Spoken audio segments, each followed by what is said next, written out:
So this is exercise 7, the continuation of the game engine. So I have control package, model, and view package. Here's the input event class, key event listener, the main class,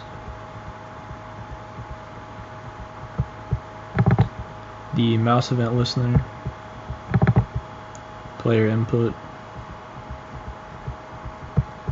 and then in the model, game data, game figure, missile, missile 2,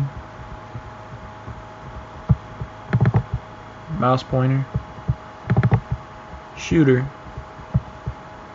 and UFO.